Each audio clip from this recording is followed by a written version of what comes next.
जोंनिफ्राय सोरबा थांनो गोसोब्ला थांबावनो हागोन जों नागारगोन जोंनिफ्राय आरोबाव सोरबा थांनो लुबैदोंब्ला जों हगारगोन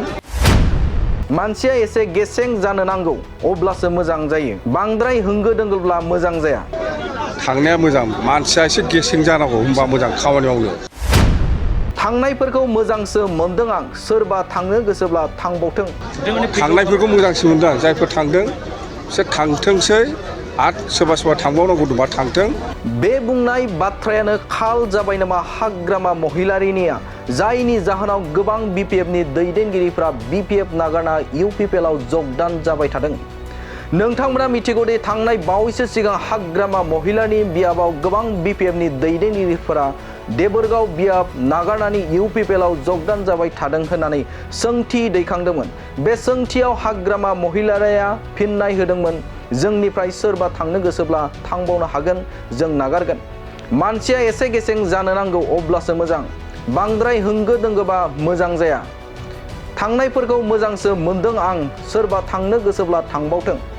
बे बाथ्रायानो हाग्रामा महिलानि दैदेनजानाय बिपिएफनि गोजाम दैदेनगिरिफोरखौ गोसो बायहोदों जायनि थाखाय बिपिएफ नागारना इउपिपिएलआव जगदान जादों काजियामाटी प्राइमारिनि गोबां बिपिएफनि दैदेनगिरिफ्रा जगदान जानानै रोखा बुंथिदों काजियामाटी प्राइमारि बिपिएफनि आफादगिरि थानेश्वर ब्रह्मआ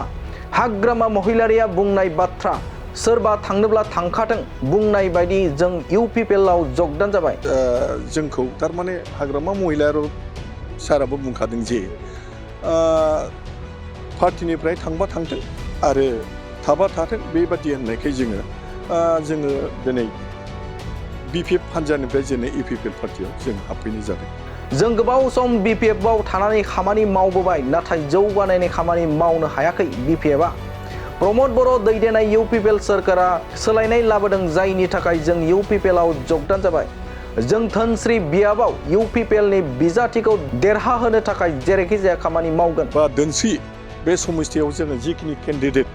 बे केन्डिडेटखौ जाहाथे जोङो धोनस्री समस्थियाव जों देरहाहोनो थाखाय जोङो बे जगदान होनो थाखाय जोङो बे हान्जायाव हाबफैनाय जादों बे बाथ्राखौ बुंदों काजियामाटी प्राइमारि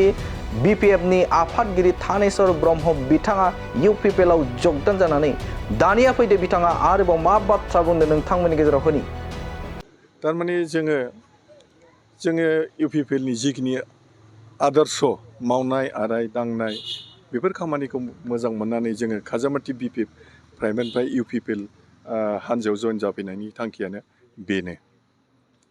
आरो बुंबावनो हागौ जे जों इउपिपिएलनि जि खामानि मावनाय बा दांनाय एबा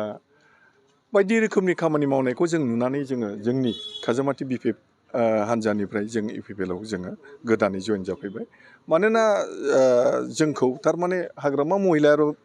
साराबो बुंखादों जे पार्टिनिफ्राय थांबा थांथों आरो थाबा थाथों बेबादि होननायखाय जोङो दिनै बिपिएफ हान्जानिफ्राय जोङो इउपिपिएल पार्टियाव जों हाबफैनाय जादों मानोना जोङो बिपिएफ हान्जायाव जोङो गोबाव जाबायमोन गोबाव जानायखाय जोङो थारमाने जों परिबर्तनखौ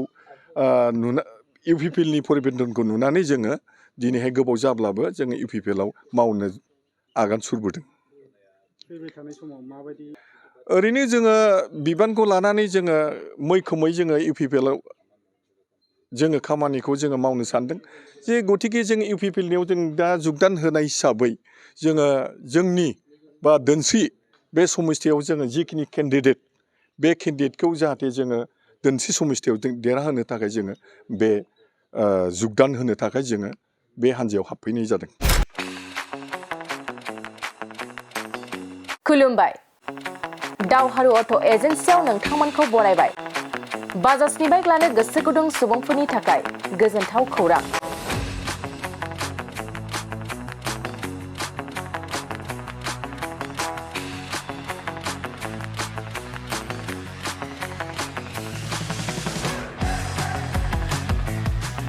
क'क्राझार सहराव थानाय दावहारु अट' एजेन्सिया नोंथांमोननि थाखाय फैगौ अक्ट'बरनि 2 खालारनिफ्राय 7 खालारसिम फुजा धामाका अफार्स लोगोसे मेगालन काप एक्सचेन्ज मेला खुंफुंगोन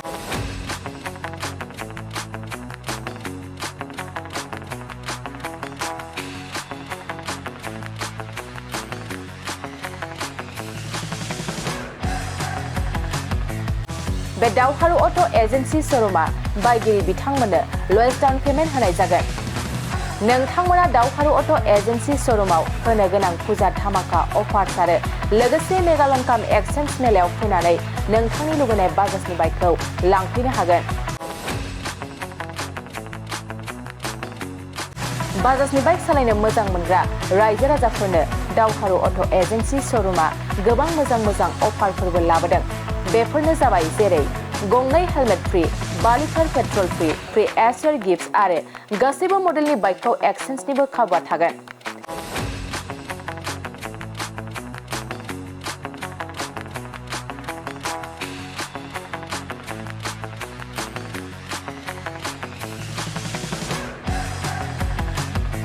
$500 रां होग्रोनानै गोसोबादि बाइकखौ आवग्रिना दोननो हानायनि खाबु दं। गोनांथार मिथिहोबावनाय बायगिरि बिथांमोना स्मार्ट वाच, इयारफन, बेग आरो ब्लेंकेट बेफोर मोनब्रै प्राइसफोरखौ जायखिजाया मोनसे बासिना लानो हानायनिबो अफार्स थागोन। लोगोसे दावहारु अट' एजेन्सि श'रुमा मोजां खाबुबो होबावदों। बाइक बायगिरिफोरनो फ्रि लटारि कुपन हरनाय जागोन आरो लटारि कुपनाव जाखाङोब्ला first prize smart TV, second prize washing machine आरो थार्ड प्राइज रिफ्रिजारेटर बेफोर मोनथाम प्राइजफोरखौ जोबथा साननि थाखाय लन मेलायाव हरनाय जागोन।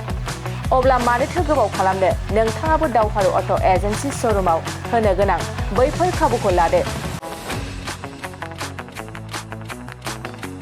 आबुङै मिथिबावनो थाखाय 8822018193 600003 99187 जानबुं नाम्बाराव खौरां लाहरनो हागोन।